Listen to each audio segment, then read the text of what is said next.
નમસ્કાર વિદ્યાર્થી મિત્રો, આજે આપણે ધોરણ 8 વિષય હિન્દી પાઠ 9 મમતા જોઈશું।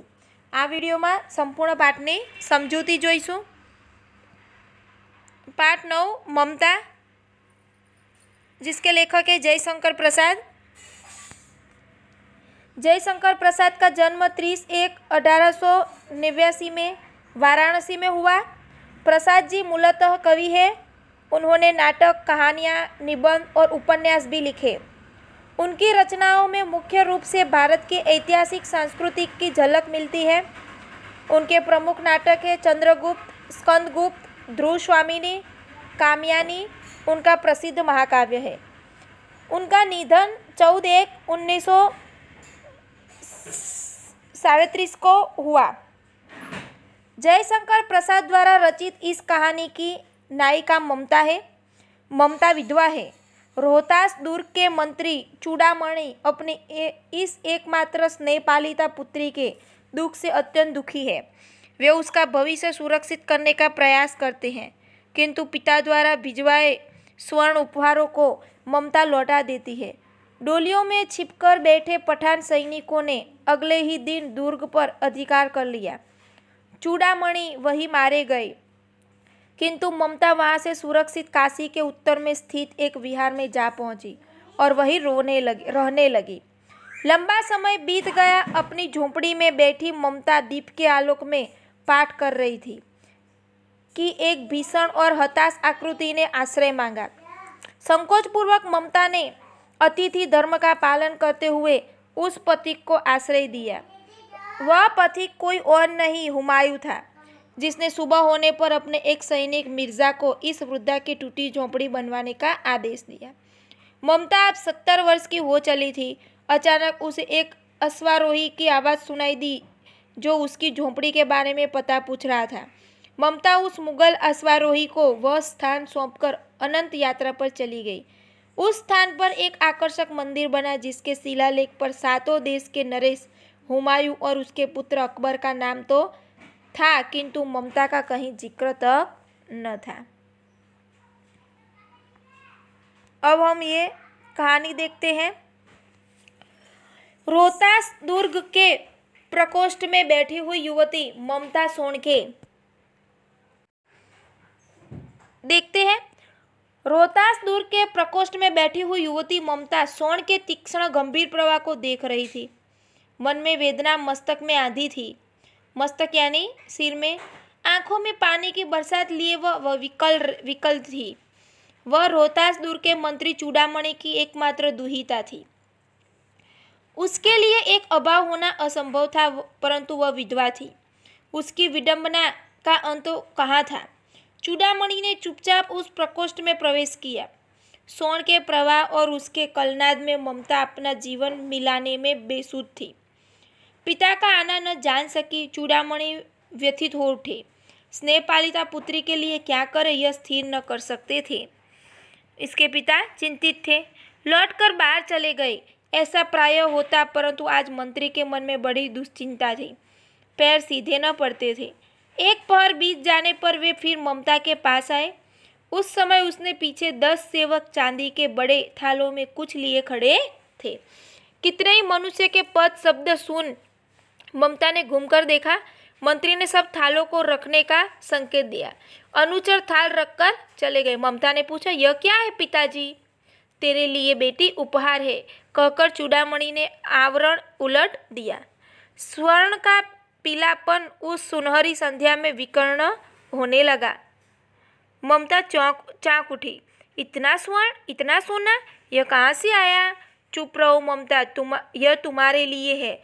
तो क्या आपने शत्रु को चोक स्वीकार कर लिया? पिताजी, यह अनर्थ है, अर्थ नहीं। लौटा दीजिए पिताजी, हम लोग ब्राह्मण हैं। इतना सोना लेकर क्या करेंगे? इसे पतोन्मुख प्राचीन सामंत वंश का अंत समीप है बेटी। किसी भी दिन शेरशाह रोहतास दुर्ग पर अधिकार कर सकता है। उस दिन मंत्रित्व न रहेगा। तब के लिए बेटी, हे भगवान, विपद के लिए इतना आयोजन, परमपिता की इच्छा के विरुद्ध इतना साहस। पिताजी, क्या भीख न मिलेगी? क्या कोई हमें 2 मुट्ठी अन्न न देगा? यह असंभव है। फेर दीजिए पिताजी, मैं कांप रही हूँ। इसके चमक आंखों को अंधा बना रही है। आगे मूर्ख है कहकर चूड़ामणि चले गए। दूसरे दिन जब डोलियों का तांता आ रहा था, मंत्री चूड़ामणि का हृदय धक धक करने लगा। वे अपने को रोक न सके। उन्होंने जाकर रोहतास दुर्ग के तोरण पर डोलियों का आवरण खुलवाना चाहा। पठानों ने कहा, यह महिलाओं का अपमान करना है। बात बढ़ गई। तलवारें खींची, मंत्री वही मारे गए। राजा रानी और कोच सब छली शेरशाह के हाथ पड़े। निकल गई ममता। डोली में भरे हुए पठान सैनिक दुर्ग भर में फैल गए, परंतु ममता न मिली। काशी के उत्तर में स्थित धर्मचक्र विहार मौर्य और गुप्त सम्राटों की कीर्ति का खंडहर था। खंडित शिखरों वाले भवन तृण गुल्मों से ढके हुए प्राचीन और ईंट की ढेरों में बिखरी हुई भारतीय शिल्प की विभूति थी। ग्रीष्म की चंद्रिका में स्वयं को शीतल कर रही थी। जहाँ गौतम का उपदेश ग्रहण करने के लिए पंचवर्गीय भिक्षु पहले मिले थे, उसी स्तूप के भगवान शेष की मलिन छाया में एक झोंपड़ी के दीपालोक में एक स्त्री पाठ कर रही थी। अनन्यास्वी तो यत्तो माँ ये जना पर्यु पास्ते। पाठ रुक गया। एक भीषण और हताश आकृति दीपक के मंद प्रकाश में सामने खड़ी थी। स्त्री बोली। उसने कपाट बंद करना चाहा, परंतु उस व्यक्ति ने कहा, माता मुझे आश्रय चाहिए। तुम कौन हो? स्त्री ने पूछा। मैं मुगल हूँ। चौसा युद्ध में शेरशाह से विपन्न होकर रक्षा चाहता हूँ। इस रात अब आगे चलने में असमर्थ हूँ। क्या शेरशाह से? स्त्री ने अपने होठ काट लिए। हाँ माता, परंतु तुम भी वैसे ही क्रूर हो। वही भीषण रक्त की प्यास, वही निष्ठुर प्रतिबिंब तुम्हारे मुख पर भी है। सैनिक, मेरी कुटी में स्थान नहीं, जाओ कहीं दूसरे आश्रय खोज लो। गला सूख रहा है, साथी छूट गए हैं, अश्व गिर गए हैं के इतना थका हुआ हूँ। इतना कहते कहते वह व्यक्ति धम से बैठ गया। उसके सामने पूरा ब्रह्मांड घूमने लगा। स्त्री ने सोचा, यह विपत्ति कहाँ से आई। उसने जल दिया। मुगल के प्राणों की रक्षा हुई। वह सोचने लगी कि यह सब दया के पात्र नहीं, मेरे पिता का वध करने वाला आतताई। घृणा से उसका मन विरक्त हो गया। स्वस्थ होकर मुगल ने कहा, माता तो फिर मैं यहाँ से चला जाऊँ? स्त्री विचार कर रही थी, मैं ब्राह्मणी हूँ, मुझे तो अपना धर्म अतिथि देव के सत्कार का पालन करना चाहिए, परंतु यहाँ नहीं, ये सब दया के पात्र नहीं है। परंतु यह दया तो नहीं, कर्तव्य करना है। तब मुगल अपनी तलवार टेक कर उठ खड़ा हुआ। ममता ने कहा, क्या आश्चर्य है कि तुम भी छल न करो, ठहरो। छल नहीं, तब नहीं स्त्री, जाता हूँ। तैमूर का वंशधर स्त्री से छल करेगा? जाता हूँ, भाग्य का खेल है। ममता ने कहा, यहाँ कौन दुर्ग है? यही झोपड़ी न, जो चाहे ले लो, मुझे तो अपना कर्तव्य निभाना पड़ेगा। जाओ भीतर थके हुए पथिक, तुम चाहे कोई भी हो, मैं तुम्हें आश्रय देती हूँ। सब अपना धर्म छोड़ दे तो क्या मैं भी छोड़ दूँ? मुगल ने चंद्रमा के मंद प्रकाश में वह महिमामय मुखमंडल देखा। उसने मन ही मन नमस्कार किया। ममता पास की टूटी हुई दीवारों में चली गई। भीतर थके थके पथिक ने झोपड़ी में विश्राम किया। आगे प्रभात में खंडहर की संधि से ममता ने देखा सैकड़ों अश्वारोही उस प्रांत में घूम रहे थे। वह अपनी मूर्खता पर स्वयं को कोसने लगी। एकाएक झोंपड़ी से निकलकर उस पथिक ने कहा, मिर्जा मैं यहाँ हूँ। शब्द सुनते ही प्रसन्नता की चित्कार ध्वनि से वह प्रात गांज उठा। ममता अधिक भयभीत हुई। पथिक ने कहा, वह स्त्री कहाँ है? उसे खोज निकालो। ममता छिपने के लिए अधिक सचेष्ट हुई।